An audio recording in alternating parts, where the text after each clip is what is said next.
Good morning, everyone.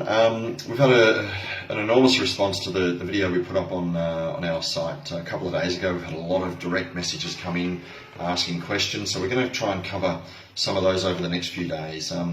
Probably the two main topics that the clients are wanting answers to are what they can do in their small business and medium businesses right now to minimise the economic impact or prepare themselves better for what might be around the corner as a result of the turmoil with the coronavirus.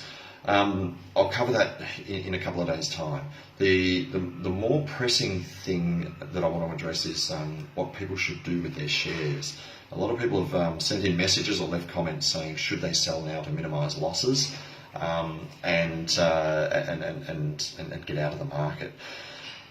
To highlight my point, I want people to have a look at two charts, the Dow Jones Industrial Index and the All Ordinaries Index, and they're both a reflection of the American market and the Australian market. If you go into Google and type those Dow Jones or All Ordinaries into Google, you'll see some access to some charts there that you can have a look at. I want you to expand the data out. MarketWatch.com also has a good chart as well. I want you to expand the data out over for as long as you possibly can. Most charts should go from about 1980 through to today.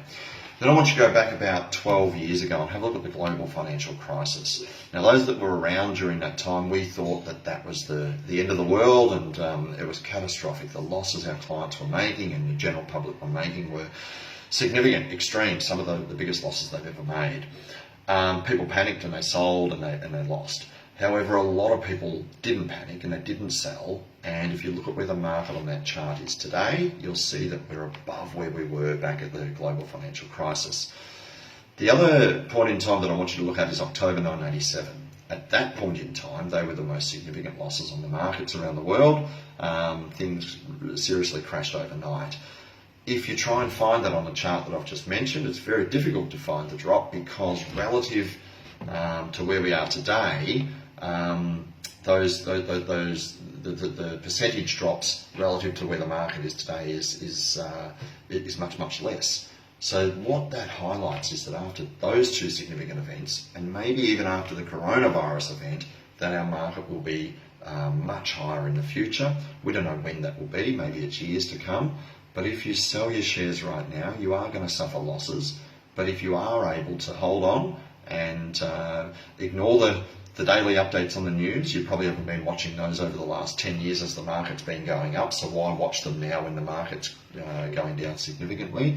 So if you ignore a lot of the noise, ignore a lot of the daily updates you're getting, and just have confidence that history shows on share markets around the world that after significant events like this, they do recover.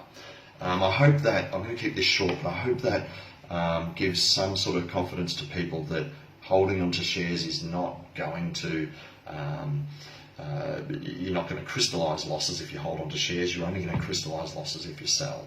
So if you've got any questions and comments, please send them through. I appreciate everyone that's been in contact with us in the last 2 days. If there's any other things that you'd like us to discuss, please let us know. I will be giving some ideas on what business can do. And as I mentioned in the first video, we do need to make decisions quickly, and we do need to be bold about those decisions, and we need to look after our businesses as best we can. So if anyone wants to call or leave a message, please do so. We will make ourselves available to respond, either here on another video or directly to you. Thanks for listening, and we'll see you soon.